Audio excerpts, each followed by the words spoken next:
Salve, pessoal do canal da Nova Resistência. Sempre uma honra estar aqui com vocês no programa Estado Maior.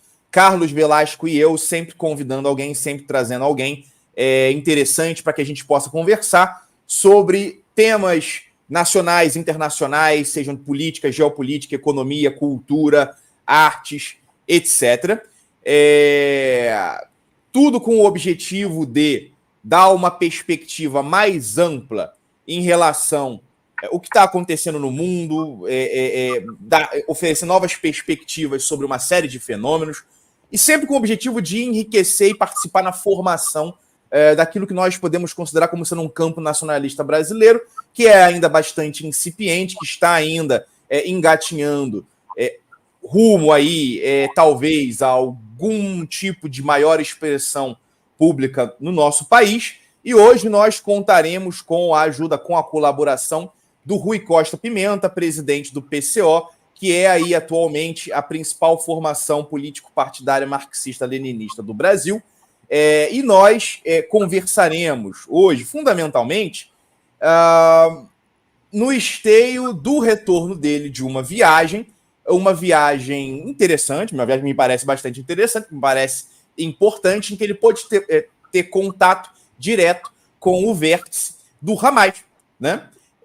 Então, me parece que teremos aqui uma conversa bastante interessante, que a gente vai poder tirar dele muitas informações que certamente aí todos aí têm bastante curiosidade. Carlos, como é que você está? Boa noite, Rafael. Boa noite, caro Rui Costa. É um privilégio estar cá consigo, é uma honra. Agradecemos aí pela aceitação do nosso convite. Bom, Rafael, muito motivado e encorajado pelo exemplo de coragem do Rui Costa, pois neste momento de extrema polarização, ir dar voz à liderança do Hamas, ok, ouvi-los, é se colocar como um alvo. Ok, eu estou falando aqui não no sentido figurado, mas no sentido literal. E diante desse exemplo, eu tenho aqui, sabe, a honra de estar nesse momento prestando o meu humilde apoio, ok?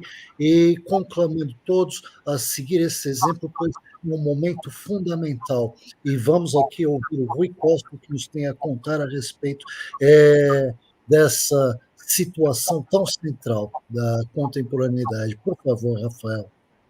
Perfeito, Carlos, concordo plenamente. De fato, a gente tem acompanhado o trabalho do PCO desde o começo,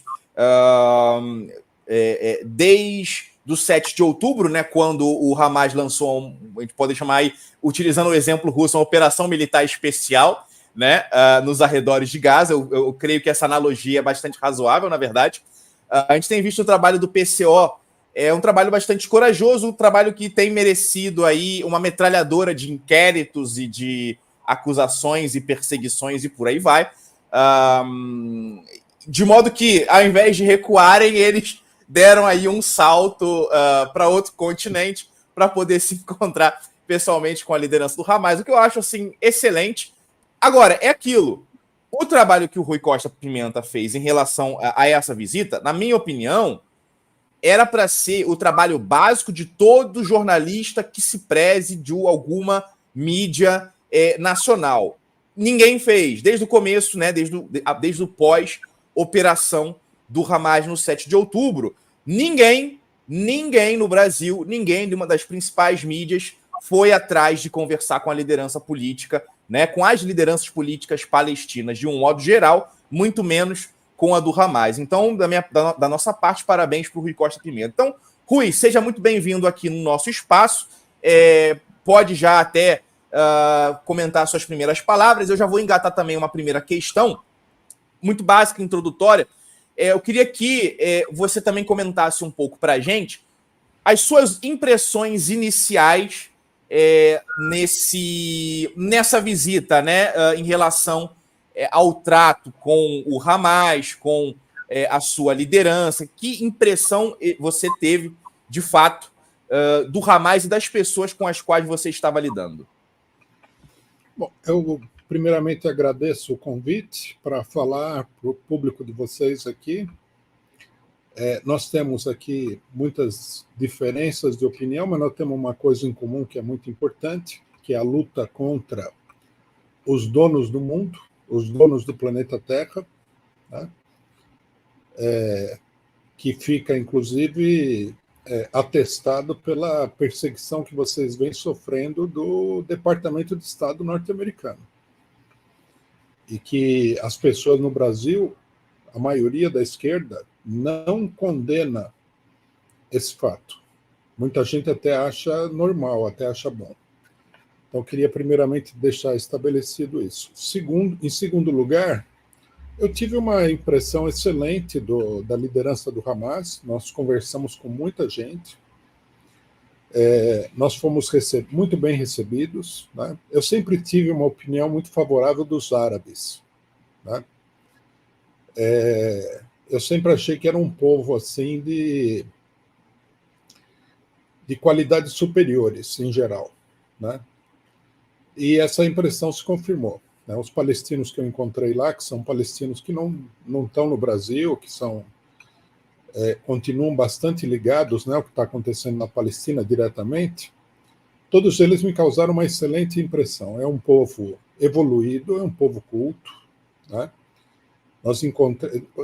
É perceptível, né? Eu hoje no programa que eu faço no 247 estava comentando que nota-se, né, nos árabes, particularmente nos palestinos, que eles têm uma certa fidalguia na maneira de ser, né? Não assim aristocrático no sentido de desprezar as pessoas, mas no sentido de ser acolhedor, de ser elegante no trato, né? Eu fiquei muito bem impressionado com o pessoal. Eu falei para uma das pessoas que nos acompanhou, eu já tinha simpatia pela luta do Hamas, né? Mas agora eu fiquei muito bem impressionado com as pessoas que eu conheci pela primeira vez, né? São pessoas dedicadas, né? Não tem nada a ver com essa campanha de calúnia que se faz aqui. São pessoas dedicadas, são pessoas que estão lá trabalhando pela Palestina, são patriotas palestinos, né? Eles são religiosos islâmicos. Eu não sou religioso, mas eu não vejo problema nenhum nisso daí. Eu até tenho uma certa simpatia pela religião islâmica, contra todo o preconceito que é difundido aí, que eu acho uma religião que tem muitas características positivas, né? Nós conversamos bastante, eles explicaram muita coisa do que está acontecendo lá, e além da discussão com dirigentes do Hamas, nós tivemos a oportunidade de conversar com pessoas da base do Hamas, né? Calhou que uma pessoa lá, um militante de base do Hamas, nos convidou para um piquenique, né? À noite, um piquenique no deserto, ali em Doha.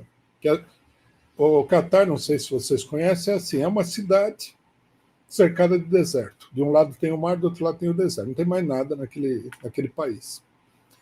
E um divertimento, eles me falaram deles, assim, depois do trabalho, no final de semana, é fazer esse piquenique no deserto. Eles pegam os carros, o deserto ali pertinho, né?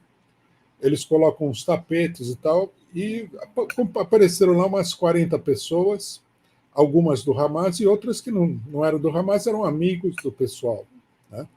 Conversamos muito, e eu fiquei muito bem impressionado, né? Visitamos um hospital onde estavam sendo tratados feridos dessa carnificina que está acontecendo na Palestina, uma coisa medonha, o que eu vi lá. Conversei com uma dúzia de pessoas, 8 pessoas tinham perdido as pernas.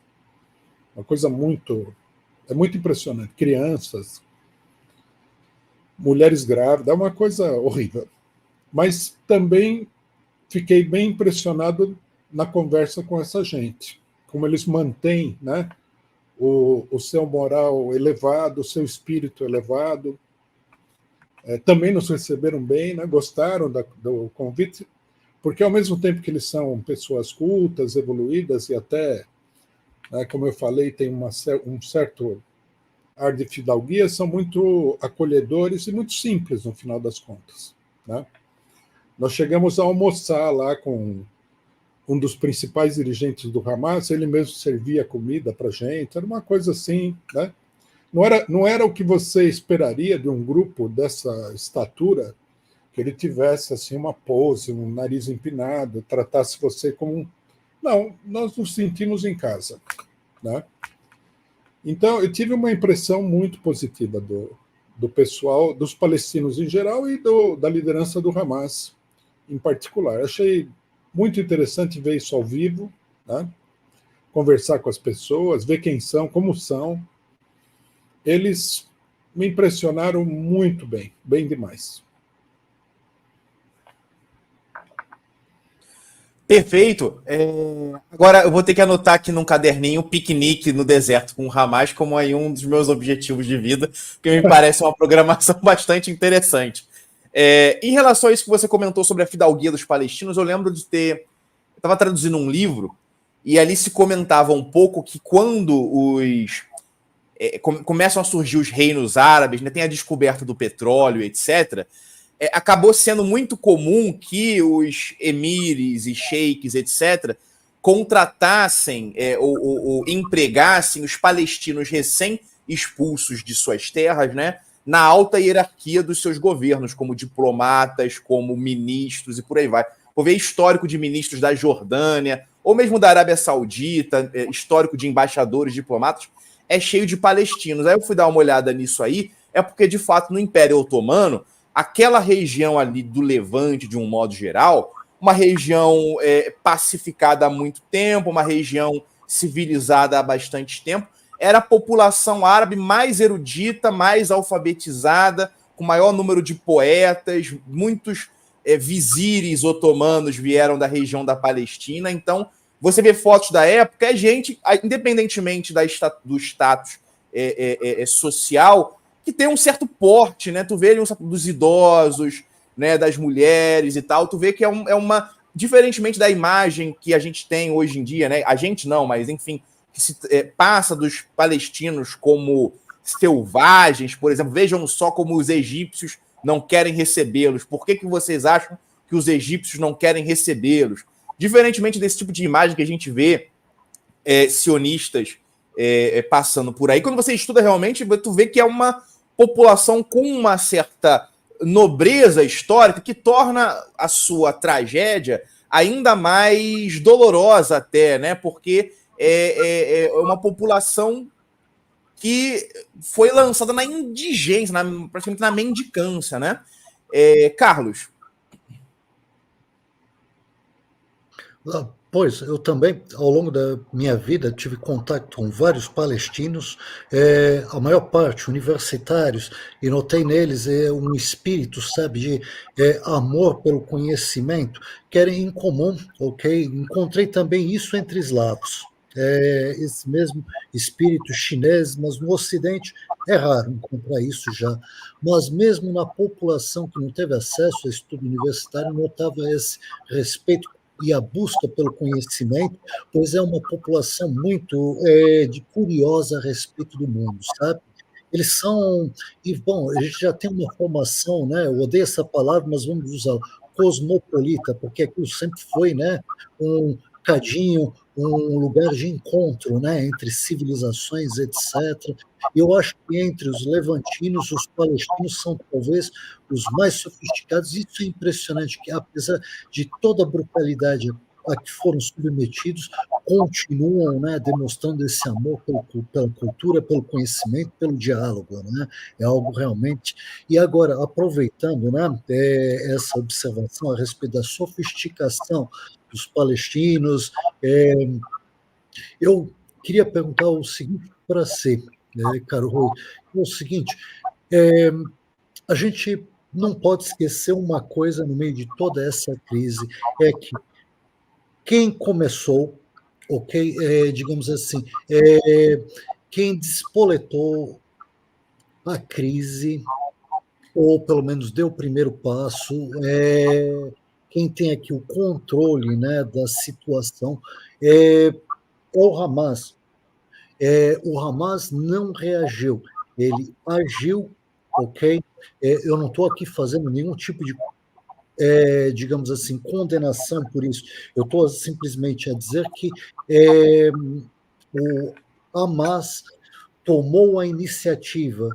E o fato de ter tomado a iniciativa desde o princípio me deixou um bocado, sabe, desconfiado de que as lideranças do Hamas, ainda mais sabendo o quanto são sofisticados os palestinos e o quanto aprenderam ao longo de todas essas décadas, né, sabiam muito bem o que estavam a fazer. Contavam, fazendo uma leitura do cenário internacional, né, do que é a sociedade israelense hoje em dia, e a reação seria essa que observamos e que, bom, daí poderiam retirar, né, alcançar determinados objetivos políticos.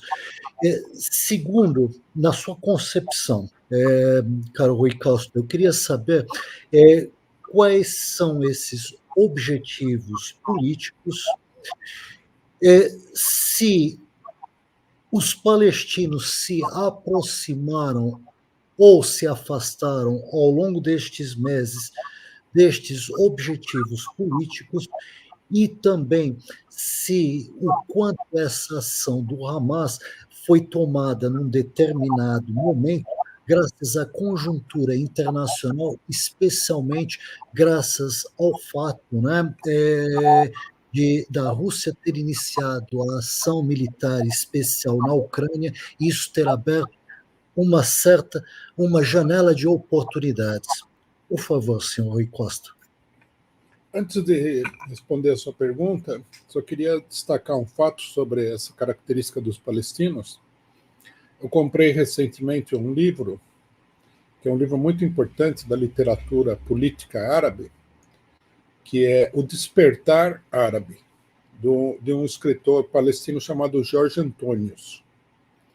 Esse livro aí é um livro pioneiro. Ele foi a primeira pessoa a procurar escrever a história do despertar nacional dos povos árabes. Por aí a gente vê, né, como os palestinos são efetivamente sofisticados. E eu pude reparar que no Catar há muitos palestinos que trabalham para o governo do Catar, porque justamente eles são pessoas muito qualificadas. Eu dei 2 entrevistas na Al Jazeera, conversei com várias pessoas, vários jornalistas ali eram palestinos também. O pessoal falava, aquele lá é palestino, aquele outro é palestino. Veio um tradutor e falou, eu sou palestino e tal. Quer dizer, eles são uma população muito influente nos povos árabes, né? O que destoa totalmente da imagem distorcida, falsificada que apresentam dos palestinos, né? Eu diria, inclusive, o seguinte, que se o que está acontecendo na Palestina acontecesse no Brasil, né, o nível de violência da reação seria infinitamente maior. Né? Porque o brasileiro ele não é um povo como o palestino, ele é um povo mais pobre também, né, menos educado. Nós conhecemos aí a situação lamentável da educação do povo brasileiro, né? E ele tem uma propensão muito maior, né, à brutalidade do que outros povos. Finalmente, né, o Brasil é uma mistura de portugueses que vieram aqui desbravar um sertão, de índios que sempre foram guerreiros, de negros que sempre foram guerreiros também. Então, nesse sentido, né, eu acho que uma ação como essa que está acontecendo na Palestina no Brasil ia ter uma reação escatológica do povo brasileiro. Os palestinos eles são comedidos, eles são racionais, eles são... Nota-se uma superioridade nesse sentido, né? O Brasil é muito mais desenvolvido, logicamente, do que a Palestina como país em conjunto, mas você nota no povo palestino um nível educacional, um nível de intelectual muito, muito grande, muito superior ao nosso povo, né? Sobre a questão da operação militar, né, eu acho que o Rafael acertou quando ele falou em operação militar palestina, porque é a mesma coisa. Né? É a mesma coisa por quê?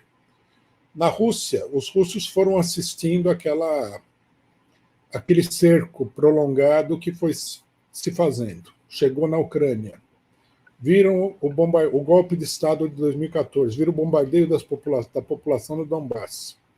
E organizaram uma reação meditada, refletida contra isso. É exatamente isso que o Hamas fez no 7 de outubro, exatamente.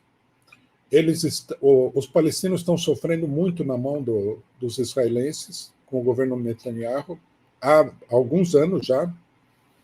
A violência é crescente contra eles. Né? Gaza estava sendo... Eles deixavam entrar comida a conta-gotas ali.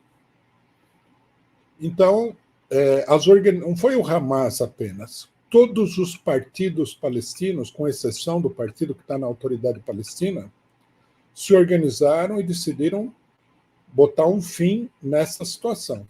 Isso foi a operação do 7 de outubro. Não foi uma improvisação, não foi uma coisa sem preparo. Né?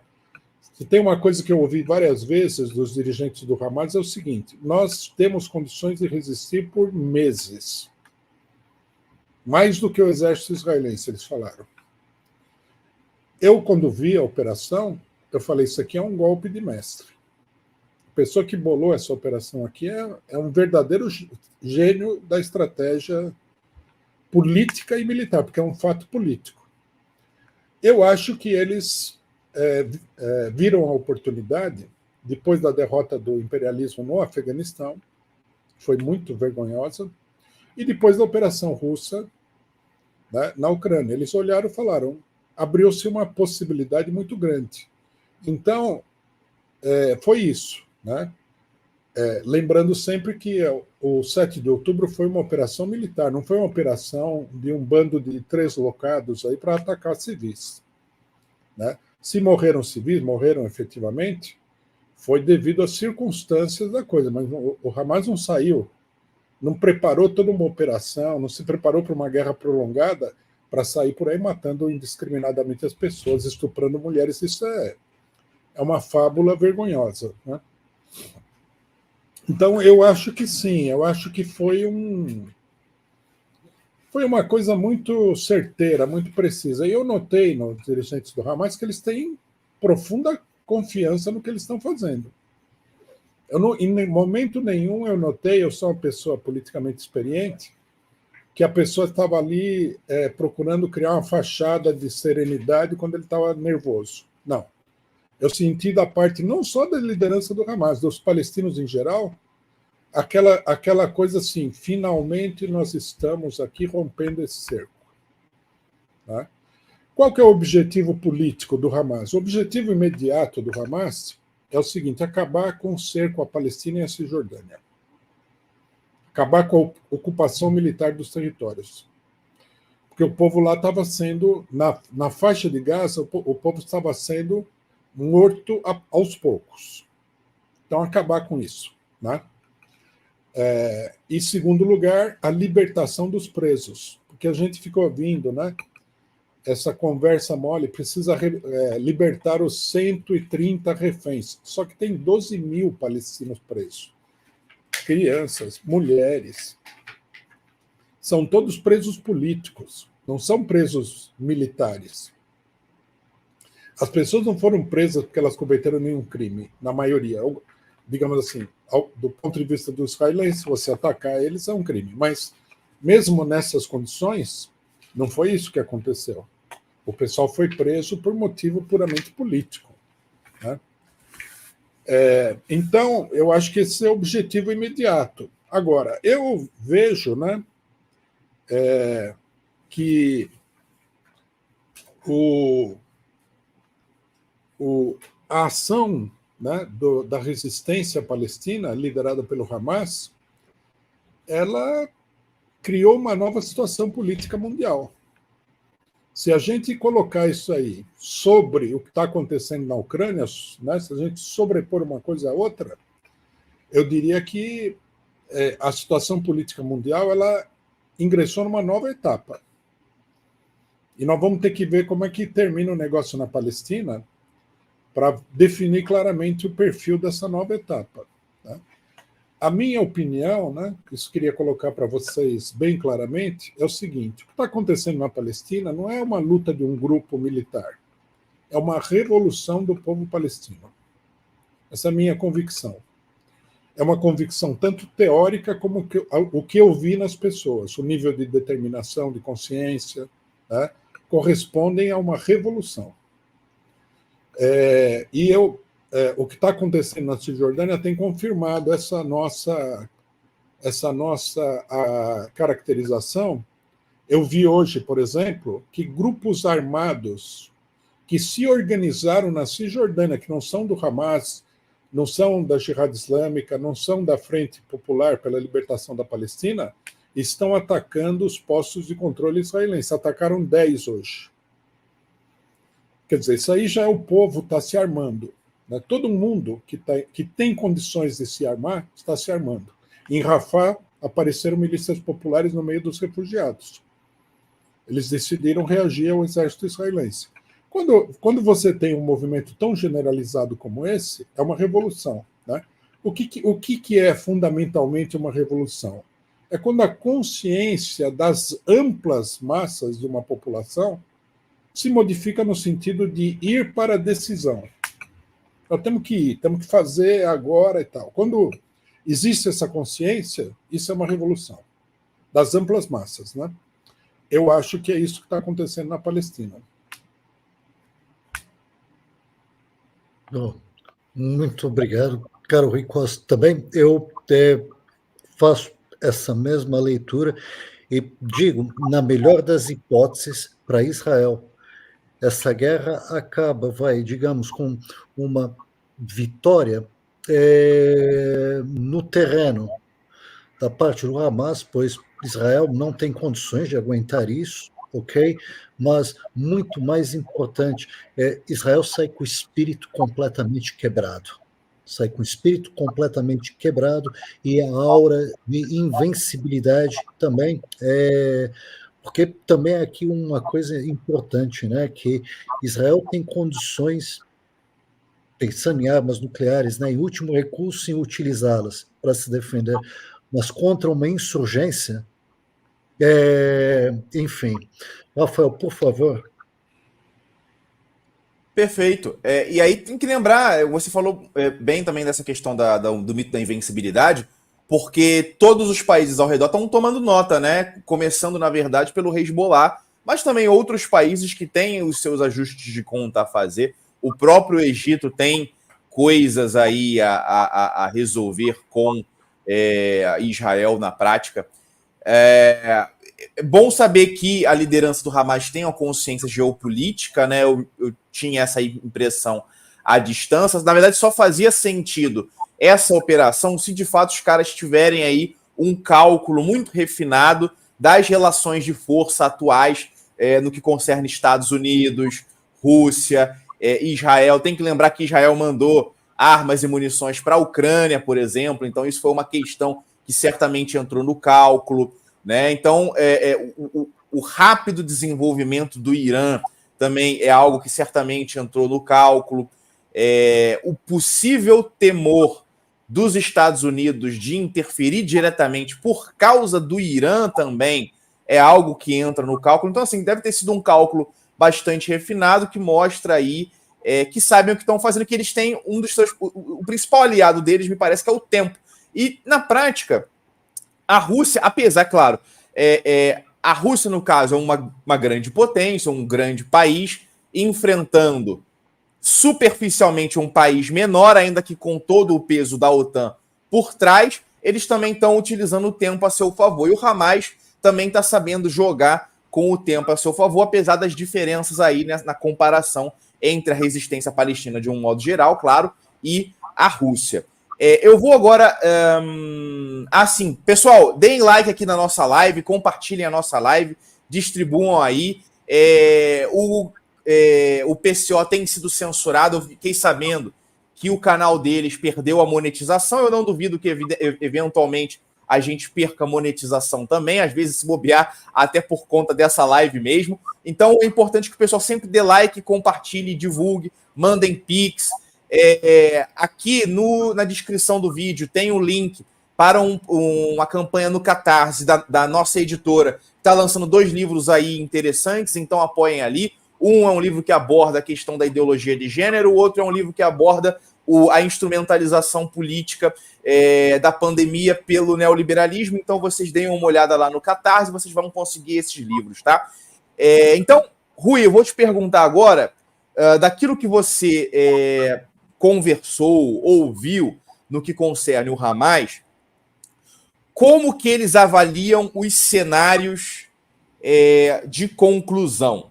Né? Hoje, ao contrário do que dizem, nós sabemos, por exemplo, que o Hamas tem até uma certa abertura maior para negociação com as atuais autoridades sionistas e por aí vai. Então, mais ou menos, você conseguiu saber algo de possíveis cenários com os quais eles estão trabalhando para o futuro?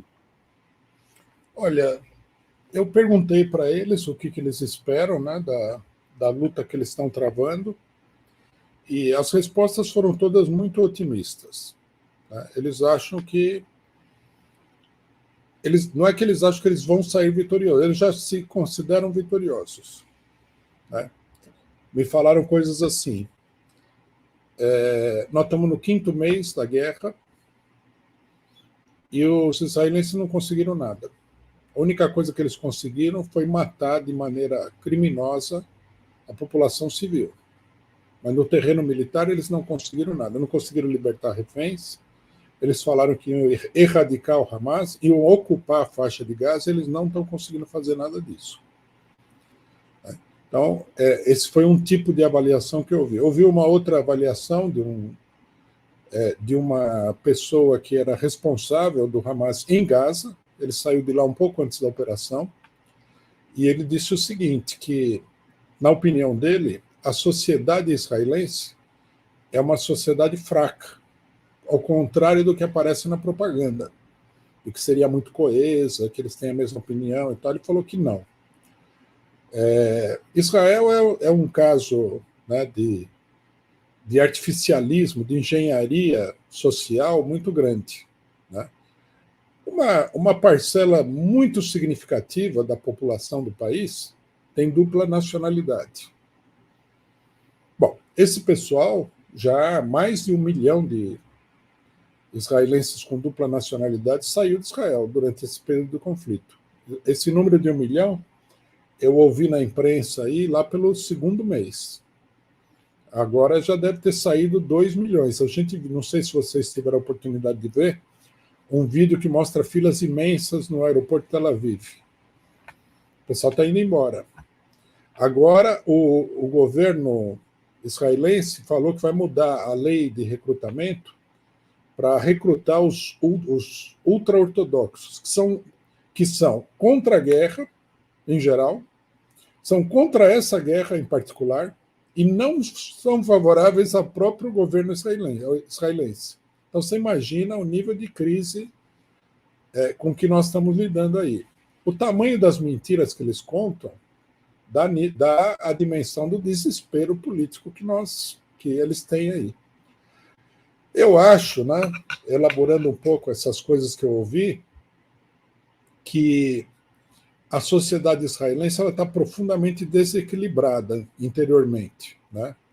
Porque o Netanyahu ele deu rédea solta para uma extrema-direita muito alucinada que existe em Israel, que são esses colonos aí dos assentamentos.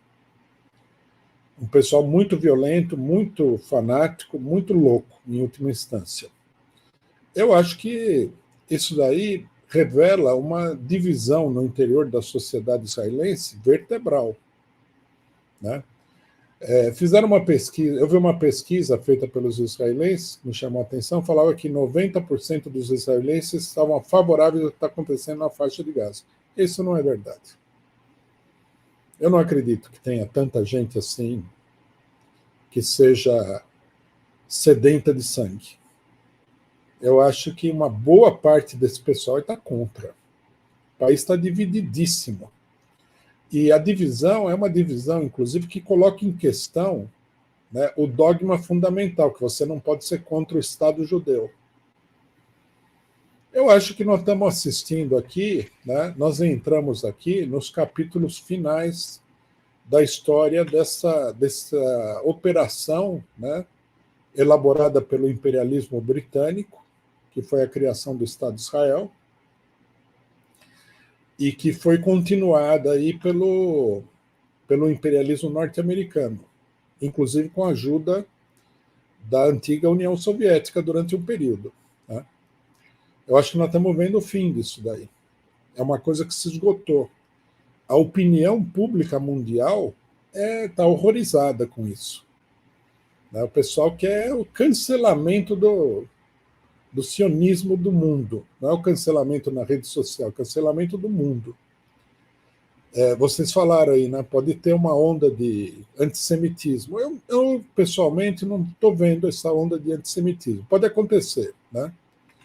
Mas eu acho que as pessoas que apoiam os palestinos, elas querem uma solução, logicamente, para o problema. Eles gostariam de ver o Israel derrotado, sem dúvida nenhuma, militarmente.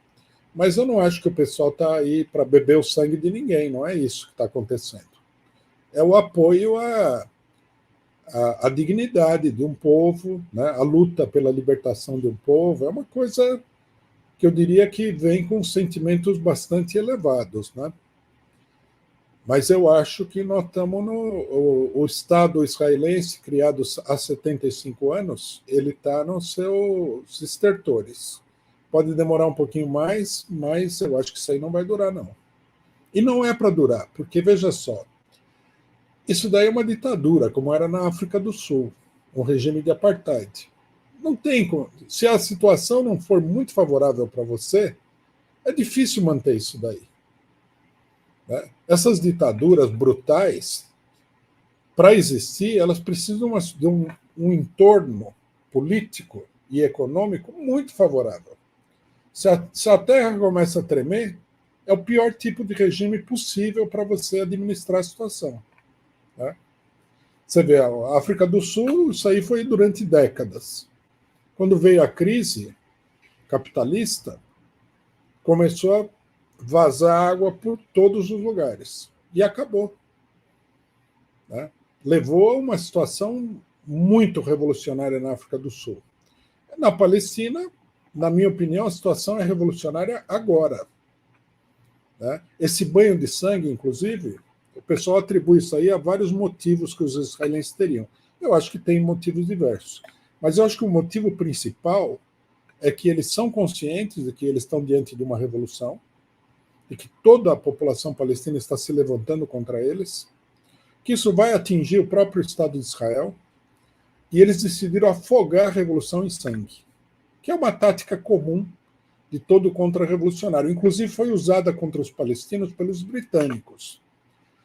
Quando aconteceu a primeira grande revolução palestina, em 1936, o Império Britânico deslocou para a Palestina 200 mil soldados.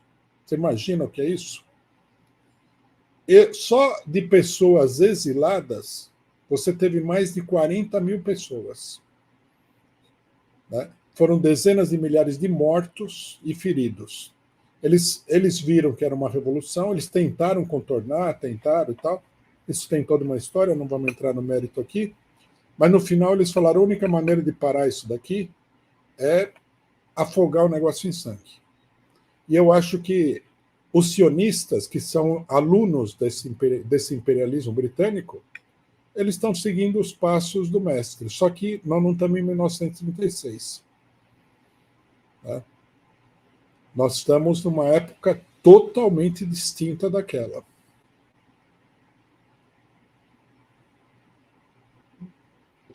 Perfeito. Também me parece que vai ser. Não vejo perspectivas positivas para Israel. É impossível que Israel tenha algo. Assim, eles não dão o menor indício de pretenderem recuar né? Eu não levo a sério a maioria dessas narrativas sobre negociações, assim, especialmente da parte israelense, porque geralmente impõe condições impossíveis, né? E quem é o dono da bola atualmente do campo é o Hamas, então não tem por que eles aceitarem essas condições malucas que Israel tenta impor. E minha impressão é que da parte israelense, a expectativa real deles é tentar convencer os Estados Unidos a interferirem mais diretamente no Oriente Médio para aí se resolverem a situação. É por isso que tem muita gente que acha que é possível alguma false flag, uma falsa bandeira, em algum momento para o futuro, né? Talvez, eu vi um determinado analista comentando, inclusive, sobre a possibilidade de algum tipo de sabotagem grande nos próprios Estados Unidos, né? Tal como aconteceu o que é um pouco mais de 20 anos atrás, com muito suspeita que aconteceu em 2001. Então, tem muita gente que acha que o único projeto que o Israel tem é tentar convencer os Estados Unidos a se intrometerem, especialmente ali no Líbano, né, e também aí nos países ao redor, evidentemente no Irã, para Israel conseguir aliviar a sua situação e aí sim vencer esse conflito. Agora, os próprios Estados Unidos estão bastante reticentes daquilo que a gente tem visto, né? Eles não esperavam esse tipo de conflito quando os caras já estão com as mãos amarradas na Ucrânia, preocupados com o Mar do Sul da China, com uma série de problemas na África, com a expectativa ou perspectiva de derrotas eleitorais de seus aliados na Europa pelos próximos meses e anos, um desafio forte vindo do Maduro aqui no nosso continente. Então, assim, eles definitivamente não esperavam isso estar acontecendo e parece que o Blinken, por exemplo, parece estar sempre tentando tirar o corpo fora, ainda que ele tenha laços familiares, inclusive, com toda a elite israelense, com o processo de fundação do Estado de Israel. Então, assim, essa expectativa israelense de enfiar os Estados Unidos no conflito, que é o que eles sempre fizeram, né? Só lembrar aí o afundamento do USS Liberty, em que eles quase levaram os Estados Unidos a usarem armas nucleares contra o Egito, por exemplo. Então, assim, a expectativa deles mas não parece que está para se concretizar, ainda que, evidentemente, tudo possa mudar. Carlos. Bom, aproveito aí agora tudo que dissemos para fazer uma pergunta bastante polêmica. Relativamente, caro Rui Costa, a tal solução dos dois estados, o senhor acredita que isso ainda seja possível? Eu pergunto isso pelo seguinte, pelo menos estudando a evolução da questão, me parece que, do ponto de vista moral, demográfico e também geopolítico, uma tal solução poderia ter sido tentada e até poderia ter alguma condição de sucesso até talvez o fim da década de 80, mas olhando para a evolução desde então e para as escolhas feitas por Israel, é algo para se pensar. Eu queria ouvir a sua opinião a respeito disso. Ainda é possível uma solução de dois estados ou a solução passa por se ultrapassar esse paradigma e encontrar uma nova resposta para esse problema? Não esquecendo, né, o facto também, o que dificulta a questão, a posse pelo Estado de Israel de armas nucleares. Quero ouvir a sua opinião a respeito. Por favor, caro Rui Costa. Isso é uma discussão que sempre foi colocada pelo imperialismo. É preciso haver dois estados. Quer dizer, você tinha a Palestina, né? Os sionistas falam que não existia a Palestina, mas é uma bobagem isso daí. Aí um grupo, uma população de origem europeia se muda para lá. E aí vem as organizações internacionais e falar, vamos dividir o país entre os dois. Imagina se acontecesse uma coisa dessa no Brasil. Vamos que os europeus se mudassem para o estado de Santa Catarina e falassem, agora vamos tornar o estado de Santa Catarina independente. Não, senhor, como assim? Isso aqui é Brasil, você chegou agora, você não tem direito disso. Então, isso sempre foi uma, como é que se diz? Uma armadilha para os palestinos. Né? Você aceita 2 estados e, logicamente, que com o apoio do imperialismo, do capital, dos sionistas internacionalmente, eles iam tomar conta de tudo como acabaram tomando conta de tudo. Agora, né, nós temos uma situação em que Israel não pode nem adotar essa farsa. A gente viu, os acordos de Oslo era assim, era para progredir para um Estado palestino. Eles sabotaram totalmente essa parte da resolução, que era uma farsa, que era uma coisa que não tinha realidade nenhuma. Os israelenses não podem admitir um Estado palestino ao lado do Estado de Israel, porque um Estado soberano seria uma ameaça. Se for soberano, significa que pode ter forças armadas. Ninguém, né? O Hamas, por exemplo, não tem intenção de se desarmar, porque ele já tem experiência de 75 anos de massacres dos israelenses. Quem que vai ser louco de se desarmar? Se for independente, se for um país soberano realmente, esse país poderia receber ajuda de outros países. Né? O Irã podia ir lá e falar, vou vender armas para vocês aqui. Israel não pode conviver com isso. É impossível para eles. E é impossível por causa da fragilidade do Estado de Israel. Ele não é forte.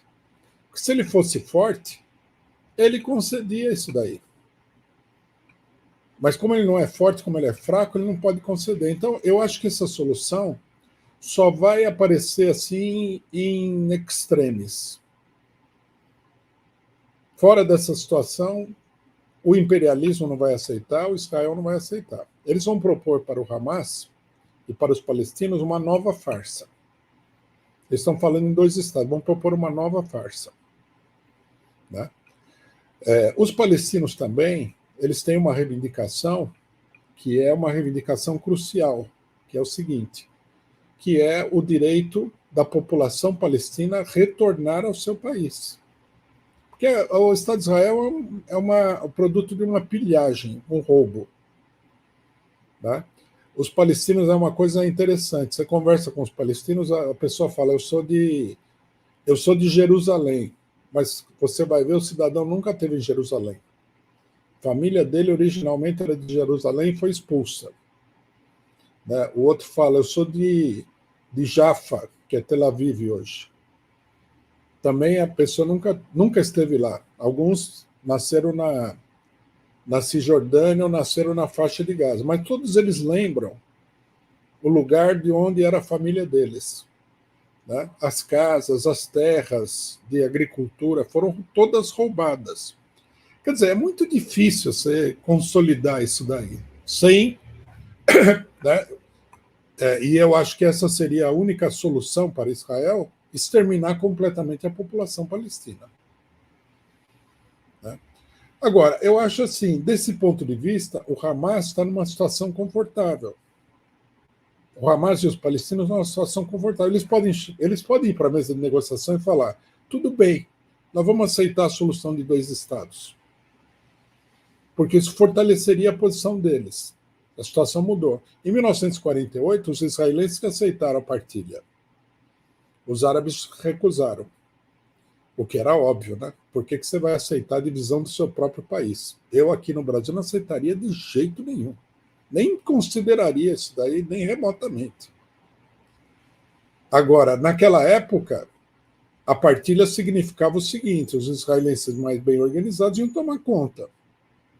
Os palestinos totalmente desorganizados, com um monte de gente exilada, submetidos aí durante 10 anos ou mais a uma ditadura militar britânica, foram presa fácil. Mas agora o panorama mudou totalmente. Agora é Israel que não pode admitir a partilha. Tá? Se admitir, eu acho que assim, é a última tentativa antes do colapso. Se eles chegarem a admitir.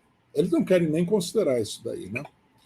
O imperialismo está forçando porque o imperialismo vê as coisas de um ponto de vista mais abrangente. Né? O imperialismo sabe que a situação é insustentável. A situação é tão insustentável que a situação do Biden, que está apoiando isso daí, é insustentável dentro dos Estados Unidos. Então, isso analisando a situação, eu diria isso. Do ponto de vista político, eu acho que a posição do Hamas, estrategicamente falando, historicamente falando, eu acho não, eles me falaram isso, é que houvesse na Palestina um Estado palestino. Que os judeus poderiam viver nesse Estado palestino, mas teria que ser um Estado onde todo mundo tivesse o mesmo status de cidadania, que não existe hoje no Estado de Israel. Né?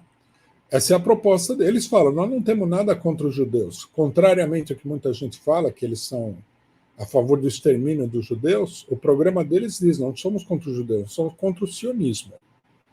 Né? O judeu, enquanto religião, não temos nada contra. Os palestinos conviveram com os judeus durante muito tempo lá, né, antes da chegada dos sionistas. Eu, pessoalmente, eu sou favorável a isso daí, que é a solução democrática. Né? O que a ONU fez foi um crime. Você tem um país, tá certo? Qual é a solução? Né? Todo mundo sabe disso. É o beabá de qualquer coisa democrática. O povo daquele país tem que discutir democraticamente e tomar uma decisão, o povo todo. Não tem que chegar um organismo internacional, montar uma comissão e falar, agora o seu país eu vou cortar no meio e papapá. Não, não existe isso. Isso aí foi um crime. Tá? Eu sou totalmente contra essa ideia dos dois estados. Acho que os palestinos poderiam até aceitar isso daí como parte do processo. Né? Eu, por exemplo, não condenaria ninguém que falasse, não, tudo bem, vamos fazer dois estados, mas com essas condições. Né? As condições já foram colocadas pelo governo da Turquia, que eu acho que nesse momento serviu um pouco como porta-voz dos palestinos. Eles falaram, as fronteiras em 1967. Primeiro lugar. Segundo lugar, o direito de retorno. Israel não pode conviver com nenhuma das duas coisas. Nenhuma das duas. As duas são inviáveis. Então, eu acho que o conflito vai progredir e vamos torcer para que o imperialismo receba outros golpes, né, duros, como foi o caso da Ucrânia. Quem não viu, né, o que havia de positivo no caso da Ucrânia é uma pessoa cuja consciência está totalmente dominada pelo imperialismo, em primeiro lugar, pelo imperialismo norte-americano. Eu, por exemplo, saudei a operação militar russa, falei, isso aqui, só o fato de ter começado isso já é uma derrota do imperialismo. E eu espero, estou torcendo aqui, que muitas outras derrotas venham até que o negócio acabe. Né? Eu tenho o imperialismo, em particular o imperialismo norte-americano, entalado na garganta desde que eu sou menino. Eu odeio tudo isso daí desde criança. Eu não aguento mais. Eu não vejo a hora que isso daí acabe.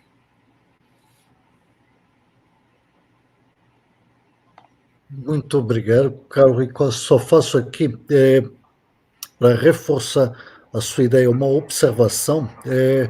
Os judeus não sionistas, ok? O cidadão comum judeu, eu penso que nem nada tem a temer em relação ao Estado palestino que seja igualitário, seja para judeus, cristãos, muçulmanos, ateus e toda a gente, né? Até olhando, quando basta olhar para a história, né? Por exemplo, o famoso episódio, né, aqui da expulsão dos judeus que não aceitaram conversão, tanto em Espanha como em Portugal, né, a maior parte deles, ao contrário do que muita gente imagina, não foi para os Países Baixos, né? A maior parte foi para Marrocos e foi para o Império Otomano. Até muito poucos dos que foram para o Império Otomano acabaram indo para a zona da Palestina, né? A maior parte foi mesmo ali para a zona do que é hoje a Turquia, Grécia, mesmo a Albânia, etc. Inclusive o Brasil tem um homem famoso, né? O Silvio Santos, que é um abravanel, que é uma família de judeus que saíram de Portugal nessa altura, foram para o Império Otomano e mais tarde, né, os pais deles, se não me engano, foram da Turquia para o Brasil. E, bom, foram acolhidos no mundo muçulmano, né? Os que viviam ali na zona da Palestina viveram sempre muito bem em relação ao resto, nunca houve qualquer tipo de animosidade especial em relação a eles, né? Muito pelo contrário, na Palestina havia uma extrema tolerância, né? Infelizmente, todo esse ódio foi lá disseminado por esse sionismo, né? Bom, não vou dizer nada, já ia falar dos acordos de Avar, etc. Passo agora a palavra para si, Rafael, por favor. Não estou ouvindo você.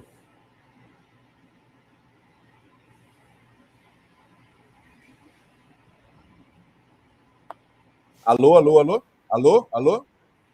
Alô? Oi? Agora foi. Perfeito. É bom que o Rui comentou sobre essa questão da intermediação turca e de uma hipótese do Hamas aceitar determinado tipo de compromisso, porque isso é o contrário do que tem sido dito pelos propagandistas sionistas do Brasil, de que os israelenses são completamente a favor do Estado palestino, a culpa é dos palestinos e do Hamas que não aceitam nenhum tipo de negociação. Na verdade, mais recentemente, inclusive, o pessoal gosta muito de falar do Estatuto do Hamas, mas o pessoal esquece que não é um só, né? Que eles tiveram uma renovação, uma revisão do Estatuto. Existe um Estatuto mais recente, né? Que tem sim uma certa evolução de posicionamentos. Eles colocam ali, né? Eles colocam evidentemente a favor do Estado palestino original, porém dispostos a dialogarem e a chegarem a algum tipo de acordo com as autoridades do atual território, do atual regime israelense. Então, assim, existe uma disposição. A questão não existe, como o Rui comentou, nenhum interesse. Por quê? Porque o pessoal sabe, ou muitos não, existe aí um elemento de fanatismo escatológico, milenarista muito forte, que acha que o que lhes é devido é todo um território que vai do rio Nilo até o rio Eufrates. Então, assim, essa noção de tolerar ali uma consolidação de um Estado palestino com forças armadas, com acordos internacionais, vamos combinar, obviamente, rapidamente entraria numa aliança militar com o Irã e com algum outro país, provavelmente a Síria. Então, assim, eles não têm como aceitar isso aí de bom grado, voluntariamente, né? Por isso que eu penso o seguinte, paz ali, mesmo que seja uma paz intermediária, só com a vitória palestina. Porque aí vai colocar as autoridades israelenses numa situação em que eles vão estar desesperados para aceitar qualquer coisa, né? Mas isso é algo que a gente vai ter que ver esse desenvolvimento ao vivo, né? Estamos aqui nos aproximando de 1 hora. Eu vou fazer uma última questão,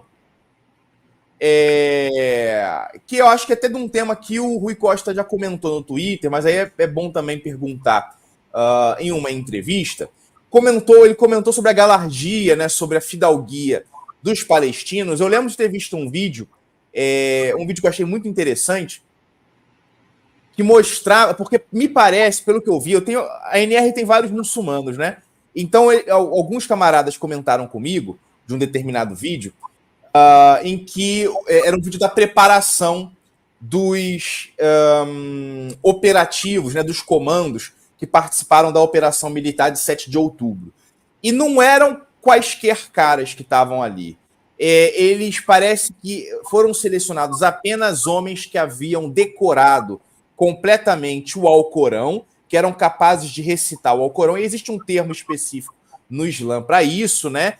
Então eram ali advogados, médicos, engenheiros, universitários, escritores, etc. Gente, assim, de um certo nível, né? Que aí partiram ali para a operação. Mas a pergunta que eu queria comentar é sobre as tão faladas aí atrocidades e crimes cometidos pelos palestinos, né, no caso, pelos membros aí da resistência palestina. Qual que é a perspectiva, qual é a opinião, o que foi comentado pela liderança palestina em relação a esse tema aí de possíveis excessos e por aí vai? Eu não confio em absolutamente nada que venha da mídia israelense, porém eu já vi também alguns comentários no sentido de que, olha, quando abriu ali ali era um campo de concentração, né? Gaza ali era tipo um gueto, né? Era um gueto, tipo não, era um gueto, né? Abriram ali, arrombaram o arame farpado, a gente viu que saiu ali um mulão de pessoas, um monte de gente, por aí vai, né? E o pessoal do Hamas e das outros movimentos anda uniformizado. Então, assim, tem coisas que tem que levar em consideração. Qual que é a perspectiva da liderança do Hamas, o Rui? Então, esse ponto foi uma das preocupações centrais nossas na viagem. Nós nos colocamos como objetivo, além de ir lá, conhecer, conversar, mostrar nossa solidariedade à Palestina e tudo, nós nos colocamos a seguinte tarefa: trazer para cá a versão do lado de lá, a versão do Hamas. Então, nós fizemos aí 2 entrevistas, uma entrevista bastante longa, justamente uma entrevista não sobre problemas políticos estratégicos, mas sobre o que é o Hamas, o que o Hamas pensa disso, o que aconteceu no 7 de outubro e tudo mais. O que eles nos disseram foi o seguinte, que a operação tinha uma ordem do dia. Nós temos o vídeo dessa ordem do dia. Nós vamos publicar esse vídeo também, onde o comandante-geral fala que não é para atacar os civis, não é para fazer nada com as mulheres, com os velhos, com as crianças. Ele fala isso daí na ordem do dia. E eles me reforçaram, falaram que essa foi a orientação. Eles saíram de lá para evitar problemas. Aí você está certo. A hora que o muro foi arrebentado, saiu um monte de gente de lá. Né? Uma parte do pessoal que foi tomado como refém, que o Hamas liberou rapidamente, não foram eles que apreenderam. Foram pessoas comuns. Trouxeram lá, né? Aí, como tinha criança, tinha mulheres velhas e tal, eles soltaram esse pessoal. O objetivo dele era prender os soldados, principalmente. Eles falaram o seguinte, que esse negócio de atrocidades, eles não fizeram nada com os civis. O que aconteceu, o problema que aconteceu, o único problema que houve realmente, foi o caso da rave. Né? Eles falaram, bom, primeiro que é uma imprudência absoluta, né? Fazer uma rave numa zona militarizada, porque aquilo é uma zona de conflito. Mas eles não sabiam o que estava acontecendo, né? E o pessoal foi pego no fogo cruzado, foi acidental. Eles não foram lá para atacar o pessoal na rave, nada. E eles falaram o seguinte, que com relação ao problema dos estupros, que estão acusando eles de estupro, eles falaram, olha, a nossa religião não permite isso daí. Né? Para nós, e eles são muçulmanos praticantes, eles não são... No Brasil você tem esse negócio do católico não praticante, né? Quer dizer, o compromisso dele com a religião é mais ou menos. Eles não, eles são praticantes. Eu vi lá no escritório do Hamas no Catar, tinha uma sala de orações. Né? O pessoal leva a sério isso daí. Né? Eles falam, a nossa religião não permite, é um crime grave, né, para um muçulmano esse tipo de coisa. Para ser mais preciso, eles, na verdade, eles são proibidos de encostar nas mulheres que não são a mulher deles, a esposa deles. Nós fomos em 2 homens e 2 mulheres. Então eles cumprimentavam os homens, davam a mão, e com as mulheres eles colocavam a mão no peito e faziam assim. Né? Não tocaram nas mulheres uma única vez. Eu acho muito inverossímil que esse pessoal tenha saído por aí estuprando alguém. Acho até inverossímil que qualquer um palestino tenha tido a ideia de estuprar mulheres em Israel. Será? Se aconteceu, algum maluco. Né? E eles me falaram o seguinte, que eles pediram para o governo israelense que mostrasse as provas dos estupros e das atrocidades, que eles iriam punir quem cometeu atrocidades. E falou, nunca apresentaram prova nenhuma, que não há. Né? Vocês devem ter visto os vídeos, é tudo uma farsa. Né? Tem um vídeo que circula aí, o pessoal faz um grande escândalo, mas o pessoal sai do muro, né? Troca tiro com alguém que você não está vendo naquela hora. Você não vê nenhuma atrocidade, você vê uma coisa absolutamente lógica. Tem violência, porque foi uma operação militar, mas nada, né, criminoso, digamos assim. Eles negam totalmente, nós estamos com a versão deles, nós vamos publicar em vídeo, tá? Nós vamos colocar a nossa ideia é colocar essa versão do Hamas na mão das autoridades públicas brasileiras. Você gosta do Hamas, não gosta do Hamas, não tem problema. Você tem que ouvir o outro lado, que tem dois lados na questão. E se tem dois lados, fulano fala A e fulano fala B, o que é que a gente tem que fazer? Uma investigação, para ver quem é que está certo. Né? Que é uma coisa que nós discutimos com eles também. Eles falaram que eles são totalmente a favor de que se formasse uma comissão de investigação, onde eles colaborariam com essa comissão e tudo mais para esclarecer os fatos. Logicamente que quem não quer essa comissão é o sionismo. Tá? Então, nós vamos pegar esse material todo, nós vamos colocar os vídeos aí publicamente, nós vamos gravar esses vídeos aí em DVD ou em um pendrive, vamos dar na mão, vamos lá, deputado por deputado do Congresso Nacional, falar, ó, se você falou cobras e lagartos do Hamas, está aqui a versão deles. Tá? Você tem que tirar limpo agora quem que está certo, se é a propaganda israelense, a famosa Hasbará, ou se é o Hamas. E vamos publicar isso aí em texto também. E vamos disponibilizar esse texto na internet gratuitamente. Vamos vender o livro para financiar um pouco a campanha, mas vamos disponibilizar também gratuito, tudo gratuito. Né? Vamos fazer uma campanha para cobrir os custos. Nós achamos o seguinte, que é absurdo que num conflito dessa dimensão haja apenas uma única versão. Eu nunca vi isso daí. Tá? Até nas guerras tem duas versões. Tudo bem que tem censura e tudo mais. Por quê? Que a resistência palestina, de um povo que vem sofrendo essa opressão medonha há décadas, não pode ser ouvida. É acusada sem provas. É acusada simplesmente pela palavra da pessoa, né, que é o agente da opressão desse povo. Como é possível isso daí? É uma coisa...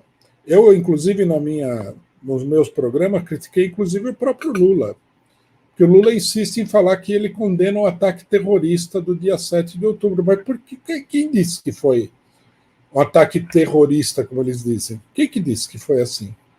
É o Netanyahu.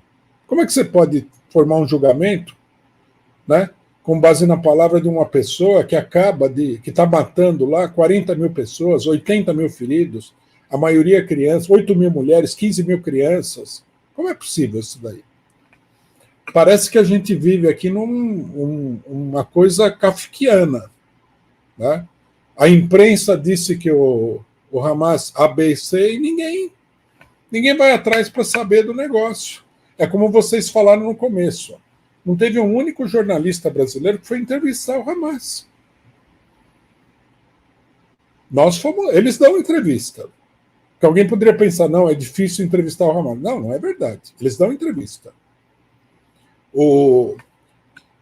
A entrevista maior que nós fizemos foi com o secretário de Relações Exteriores do Hamas. Né? Nós conversamos com ele antes da reunião que nós tivemos com a liderança do Hamas, o biro político do Hamas. E ele foi muito solícito. Nós conversamos com ele num dia, marcamos o dia seguinte para fazer a entrevista, fizemos a entrevista. Ele falou, eu tenho 1 hora porque eu preciso viajar, mas quando deu 1 hora ele falou, não, vocês vieram do Brasil, vieram de longe, vamos completar essa entrevista. E depois eu fiquei sabendo que ele estava viajando para o Egito para aquela negociação que aconteceu. Ele retardou a partida dele para dar entrevista para a gente. Quer dizer, eles não estão se furtando a dar entrevista.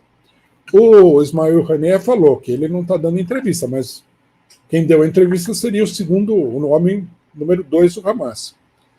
O Haniyeh gravou uma declaração, não sei se vocês viram. Eu achei muito boa a declaração dele. Então, nós vamos tornar isso público.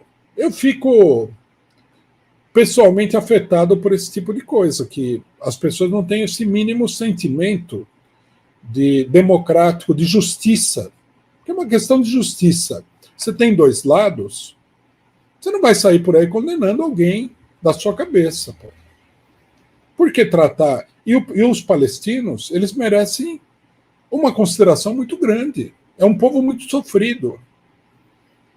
Né? O maior abuso que houve na política mundial, desde a Segunda Guerra Mundial, foi contra os palestinos. Nós não vamos ouvir, o Hamas é palestino, o Hamas não é uma organização que veio do inferno. Eles todos são palestinos, eles têm pessoas, familiares que morreram agora. Uma das pessoas que a gente entrevistou perdeu 7 familiares, inclusive a própria mãe, agora. Por que essas pessoas não podem ser ouvidas? Para mim não faz sentido nenhum. Mostra que, como vocês comentaram aqui antes da entrevista, o ambiente político brasileiro está muito rarefeito.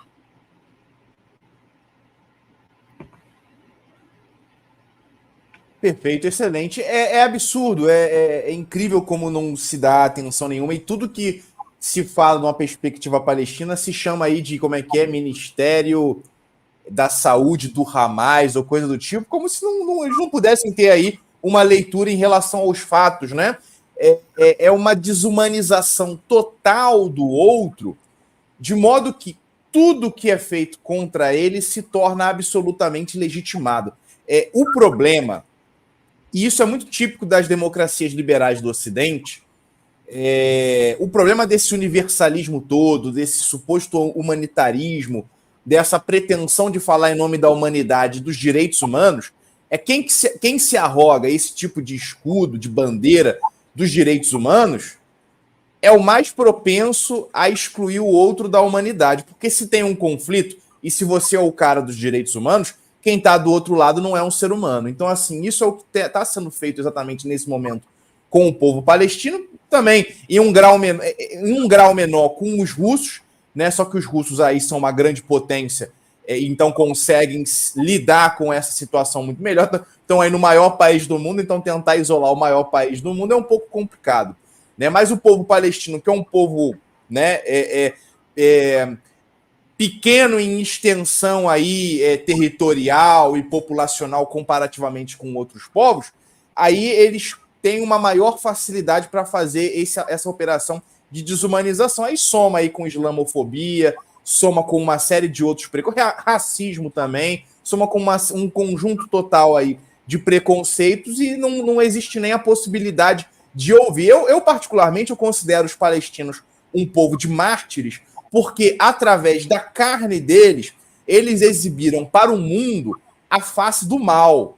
Né? A gente está vendo o mal, a desgraça, a destruição. A gente está vendo o sionismo como ele é, e toda essa mentalidade ocidental, também o sionismo cristão. A gente está vendo a realidade sobre tudo. A gente não ia ver isso. A gente poderia. Tem muita gente aí que poderia passar despercebido em relação à questão do sionismo, não tem nada contra, né?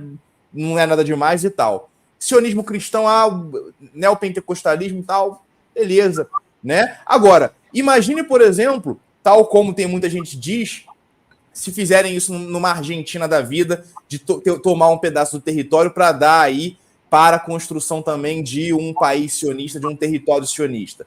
Daqui a pouco podem ser os argentinos, os uruguaios, os paraguaios, os brasileiros em uma situação semelhante. E a gente vai estar condenado ao mesmo tipo de sofrimento. E vai ter muita gente, talvez aqui no nosso país, achando lindo e maravilhoso, né? Então, assim, isso que os palestinos estão sofrendo, e evidentemente a gente espera o fim desse tipo de sofrimento e o fim pela vitória, estão mostrando a realidade. É o negócio mais cru, né, que a gente pode ver para a gente entender realmente o sionismo. Bem, chegamos aqui a 1h15 de entrevista. Eu sei que o Rui e o pessoal do PCO têm algumas questões para resolver também em relação ao dia de hoje. Carlos, comentários finais, muito rapidamente, só para a gente amarrar aqui, para a gente encerrar. Ok. Quero agradecer novamente o Rui Costa por vir cá nos esclarecer e nos trazer novas informações a respeito disso. Só uma observação em relação ao que está se passando na Palestina, isso me tem mudado enquanto pessoa, pelo seguinte: a gente olha para a história, né, e mesmo a história recente, quando a gente pensa no que aconteceu na Segunda Guerra Mundial, a gente ainda pensa no seguinte, que tudo bem, eles não estavam observando o que estava se passando. Quando a gente pensa, né, em massacres em África, como foi no Uganda, Ruanda, a gente pensa, bom, havia ali muito ódio, etc., talvez fossem povos primitivos, a gente vai, né, escondendo as coisas e tal. Mas agora, em relação à Palestina, o que eu tenho visto é um massacre, um genocídio televisionado, e gente que vive realidade, sabe, de afluência, onde não falta nada, apoiando tudo isso. Os cristãos sionistas sentados, né, em casa, nos seus lares, olhando para ali, para aquela gente sendo massacrada tal e qual, né? O nosso Senhor Jesus Cristo, ok? São eles os mártires hoje, e eles aplaudindo tudo isso, o poder, né? Massacrando aquela gente que é digna da nossa empatia. Bom, só queria dizer mesmo isso, esse conflito tem me tocado enquanto pessoa, tem me mudado enquanto pessoa. Nunca esperei que o mal fosse assim, tão enraizado, sabe? Enfim, passo a palavra aí do nosso convidado, Rui Costa. Muito obrigado novamente pelas considerações finais. Por favor, senhor Costa. Eu queria fazer uma consideração justamente sobre o que você acabou de dizer. Uma das coisas mais espantosas que nós estamos vendo no Brasil é que pessoas que se afirmam como seguidoras de Jesus Cristo, eu não sou cristão, não sou religioso, mas eu conheço a doutrina. Eu fui católico na infância, né? Fiz a primeira comunhão, tudo, mas eu sou ateu. Me espanta que uma pessoa que se diga seguidor de Jesus Cristo e esteja apoiando o que está acontecendo lá. Não tem nenhum ponto de contato com o cristianismo, isso daí. Né? Eu não consigo pegar a figura de Jesus, tal como ela aparece na Bíblia, e colocar ele nesse cenário, a não ser ele se colocando totalmente contra isso daí. É uma coisa muito espantosa que nós estamos vendo. Né? E eu acho que alguns setores aí dessas religiões evangélicas, neopentecostais, etc. e tal, eles estão aí comprometendo todas as pessoas que se dizem cristãs. Estão comprometendo, porque vai acabar que todo mundo vai achar que o cristão é um lobo aí sedento de sangue de carne humana, porque não é possível. Né? Eu acho que é preciso abrir esse debate. Né? Eu coloquei isso daí nas minhas redes sociais, alguém veio falar que eu não tenho lugar de fala porque eu não sou cristão. Não tem nada a ver. Eu tenho o direito de cobrar a coerência das pessoas com aquilo que elas professam. Da mesma maneira que um político que fala, eu vou fazer isso e não faz nada, faz o contrário, e eu tenho o direito de cobrar ele, a pessoa que fala, sou seguidor de Jesus Cristo, eu tenho o direito de cobrar ela da sua coerência em relação a isso.